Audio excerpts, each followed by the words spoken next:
Hey guys, hope everyone's well. Hope you checked out part 1 and 2 of this video, this list. Sorry, about my plans for this partnership, and hopefully I'll have some fun talking about the video, and hopefully people have fun watching it, and hopefully I'll be in a positive mood, positive frame of mind by the end of it. Hopefully, I'd say, and hopefully my brain will start working, kick into gear.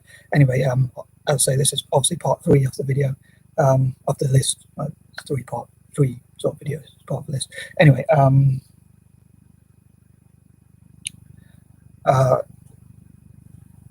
was going to say something, but I don't want the intro to be too long, so I'm probably going to try and get on with my list. Yeah, here goes. Because I don't want the video. If I'll say what I was going to say, it might be too long. So anyway, number 21.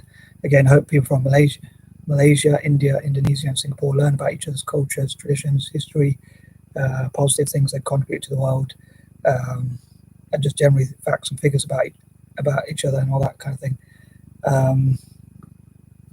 Number 22, I hope they can look into how to capitalize on the future and predict what might happen in the markets, and how they can capitalize on such and do as well as possible in the future. To become the best they can, to become the best they can be, in their economies to grow as much as possible, and that sort of thing. Number 23, I hope to send as much stationery and things like that. Some of it will be with my writing on. I hope people will be able to read my punctuation and handwriting and stuff like that. I know handwriting's not very neat, and my punctuation, you'll probably be able to tell just by the title of the video, it's not the best, unfortunately. But yeah, I hope to send some of it will be blank, and some of it will have that sort of stuff, and some of it will be like something that will be more organised. So, some of it will be packs like this, like 10 packs of information where they can write about things they learn from YouTube videos, motivational videos, and things like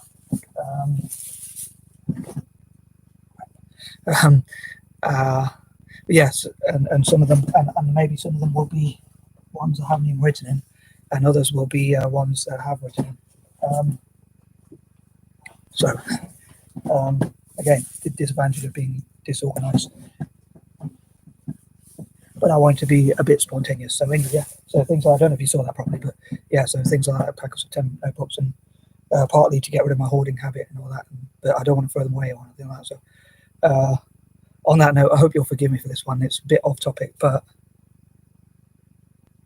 it kind of is on topic in terms of what I want to give to people in these countries, these nations I talk about. But and please forgive this one, it's a bit harsh. I know I've said it a few times, but God, please curse or punish anyone who, I don't know if God will love me that much, but hopefully will. Anyone who reads, looks through, or even touches, or certainly anyone who tears up or throws away or tries to take over, or control, or rips up, tears up, or even or certainly whoever sells. Worse would probably be if they tear it up or rip it up, because I don't like things going to waste, so I want to make use of it. Or even if they sell it as well, but even if they give it away to charity without my permission, or without the charities I choose. So I hope you forgive me for that one. That's a bit harsh on me, but well, I'd love to know what you think about that. Am I being a bit harsh when I say that? Do you think God will listen to that? When I say punish or curse, I mean, like I've talked about before, like if they just enough, not so they suffer too much, but so it puts them off doing so again. I wish God would protect my works as much as possible, the ones I want to give away as well, and all that works, as I call them, and just enough to put them off doing so. So maybe they fall over and be injured enough just to put them off, or as I said, like they'd be sick in the toilet or sink or something like that, so it'd be enough to put them off. Or maybe if they call me too much or distract me, then they'd lose their voice after a while, because if they called me and distracted me from whoever distracts me from my plans, like these videos or my writings or things like that. Again, I'd love to know if you think I'm being too harsh or whatever. If you think I am, then that's fair enough. Or if you think that maybe that is a point, like people shouldn't touch my stuff or things like that. Anyway, yeah, number 24.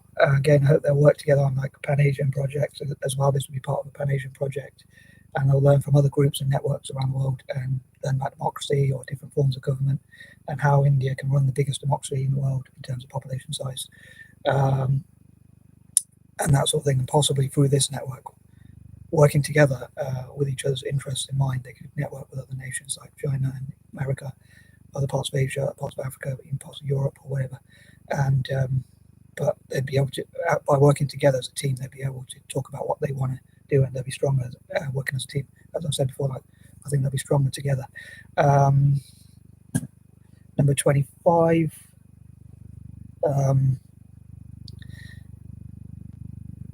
I think all these four nations are republics as well, so that's another good reason to support them. I think, but I'd love to think of like reasons to support them. Like, to me, like as an anti-imperialist, because they were colonized and things like that. So on that note, 26, like anti-imperialists, I'd love anti-imperialists to support Malaysia, which was invaded by, I think it was Portugal, Indonesia, which was invaded by the Dutch, India, which was invaded by the Brits, and Singapore, which was a part of Malaysia, I believe. So they were actually invaded by the Dutch as well. The Portuguese as well. So I think they're called, a lot of the mixed race people, they're called Cristang or something like that. So they have a language that's mixed between the local dialect or local languages and Portuguese or whatever. But anyway, yeah. And another thing is, I think that it would be beneficial for them to learn English, even though I'm an anti-imperialist, because then they'd be able to trade with the rest of the world and things like that. Number 27, again, I dream for, like, sorry to repeat a lot of the points for the Chindian network, but I repeat, sorry, I wish that I also dream for, like, or imagine, like, Malaysia, India, Indonesia, and Singapore, like, working together. Maybe their governments spending lots of money on Italian football, like buying football clubs, pitches, maybe investing hugely in the league, owning a large chunk of the league, investing in academies, and therefore, like, as owners, those Italian teams would visit these countries like Malaysia, India, Indonesia, and Singapore, and all that. So it would help their economy, but also it would help their people train and have academies, so they help each other to practice and improve in football. So I'm combining my love of Italian football and being an Italian football fan with my desire to support Asia, and, like, combining the two together. And yeah, so hopefully, and again, Celtic as well is another one. I hope that business people, and possibly even the governments and big corporations, organisations, and so forth, will invest in Celtic, and Celtic will also hopefully do a lot of charity work in those four nations as well as the rest of Asia. Number 28. Hopefully, as I say, I think it was a negative thing that they were colonised and they lost a lot of freedom and things like rights. So I think it would be great if they were in a position where they turn it into a positive by working together. 29, again, hope for, like, mixed race people, like Indos, Hapas, Hafus, Eurasians, Blasians, and anyone else, especially part Asians, and mixed race people and people of colour generally as well, to support these four nations, Malaysia, India, Indonesia, and Singapore, as much as possible, like through buying from them, from touring their countries, visiting. Like, I myself would love to work with charities and NGOs to visit all these possible nations. And number 30, as ever, hopefully I'll expand on this list, maybe make a few new videos in the future, maybe not necessarily the ones like this with 3-part videos, but maybe like just